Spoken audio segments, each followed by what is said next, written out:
So let's delve to the proper anatomy. Um, let's make it bigger. The moment, okay.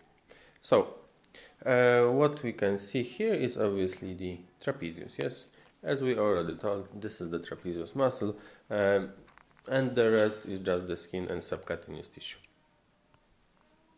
So now, what we see now, and now, for example, we see the distal acromion is just starting, and distal clavicle.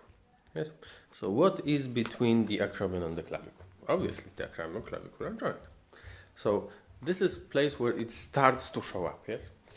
Now, we need to remember where we are. Yes. We look from the top. Yes, at this line. So, you also know that when we look from this perspective, here we have the trapezius, and here also we would have a trapezius, because this is a big muscle, just like that.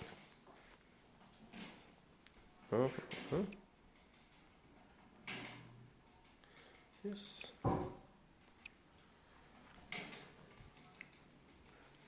So, okay. I will get a tad lower, just a bit. We still see similar structures, yes. So we see the distal clavicle, we see the acromion, but now we see the acromion far better, and distal clavicle is also far better seen. Trapezius is our old friend that will be here for a moment longer. Here we have also the supraspinatus that is just showing up, yes, because we are getting lower. And the thoracoacromial branch of the artery. But never mind for this moment. We also start to see the deltoid. Yes, so the deltoid obviously is covering the most of the shoulder, mainly from the side. Yes, and there is a capsule. Here you can see quite nicely the capsule. This thing. Yes.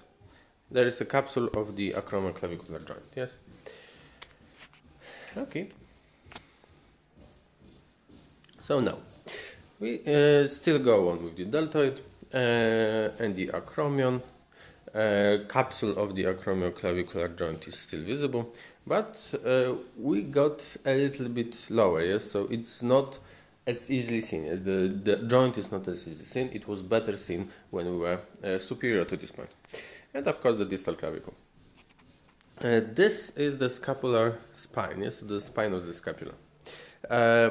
Okay, and the supraspinatus is getting far bigger because we are lower. Now, the supraspinatus is getting the biggest one for now. This small structure is the Acromial Ligament, so the ligament that joins the Coracoid Process and the acromion, the deltoid muscle, and the clavicle. The clavicle is getting, of course, getting out from here. It's get to the side of the chest. Yes, so just to be sure that we are all on the same page. Yes, this is the anterior, this is the posterior. Yes. And still we see this scapular spine. The scapular spine is very important here just to get the idea which muscles we are talking about, because the supraspinatus muscle that we have here is above the scapular spine. Yes.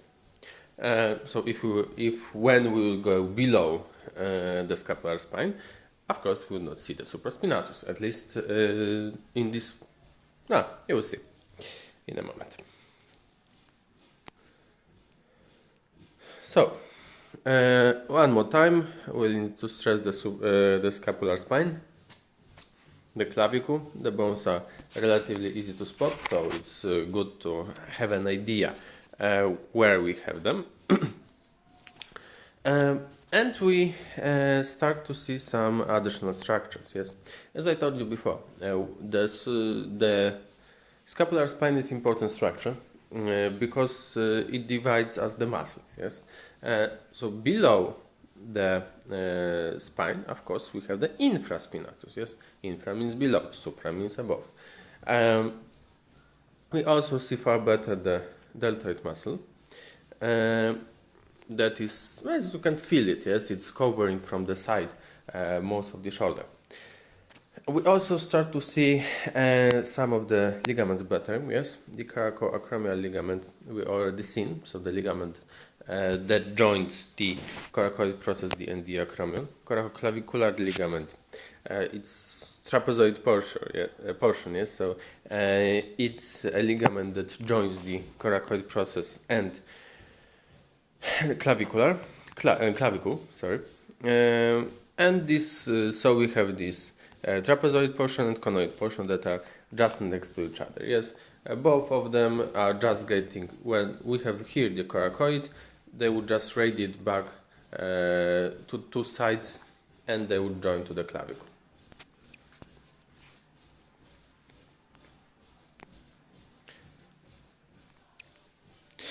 So let's go on. Here we start, we get even more structures, yes. So here we have our important scapular spine, but we start to see the humeral head. The deltoid, as previously, is cushioning all of our shoulder. The clavicle is getting out of the view, it's getting there to the sternum. We start to see the subclavis muscle and the big vessels of the suprascapular vessel and nerves, relatively big. And some on the border we have some muscles of the neck generally, of the lower neck, on the border between the neck and the chest. Yes, so the omohyoid muscle, for example. The coracoacromial ligament, well seen now. The coracoclavicular ligament, both its trapezoid and conoid portion, is also nicely seen at this moment.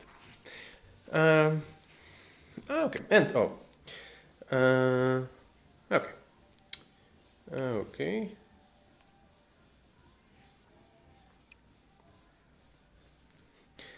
Okay, as you can see at this picture, we are getting lower and lower. So now we see far better the head of the humerus. We also start to see the glenohumeral joint, yes, so something that is of our interest, yes.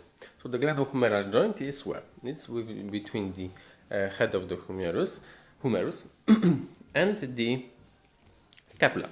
To be more precise, it's between the articular surface of the head of the humerus and the glenoid. So you can see the glenoid here quite well, yes. And okay, what other structures we can see? We can see also here, generally, the glenoid articular cartilage. So the glenoid articular cartilage was this structure that deepened the joint, generally speaking. So it made it more stable, yes. It did not reduces the mobility as much as the bone would be because it's elastic, but still it makes the cavity into which the humeral head is getting into a bit deeper, so the joint is getting more stable. We also see the greater tuberosity of the humerus. And our cushioning friend, the deltoid muscle. And infraspinatus muscle, we still see the spine of the scapula. And now you can see far better the coracoid process. Yes, so before we had seen the ligaments that got from the coracoid process well, but we did not see well the coracoid process itself. Yes, so the coracoid process, just to remind you, is this process, is the bone, part of the scapula that's getting to the anterior. Yes. Okay, here we see the subclavis muscle, subscapularis muscle. Yes, so as here is the scapula. Yes, so here we have the subscapularis muscle. So the subscapularis muscle is to the anterior of the muscle of the scapula. Okay, So now, one more time the head of the humerus we get with the glenoid, yes, and here is the scapula, yes, and the coracoid process, and the scapula, yes, the rest of it. So these are the bony structures. The bones are usually the easiest to spot, so we start from them just to organize where we are. Huh?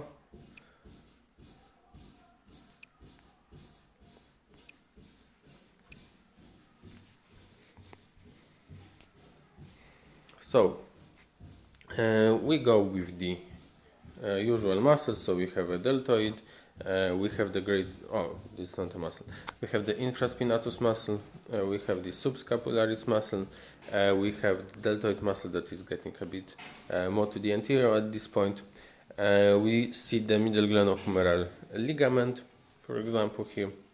The coracoid process was already pointed out. Okay. So, okay, I suppose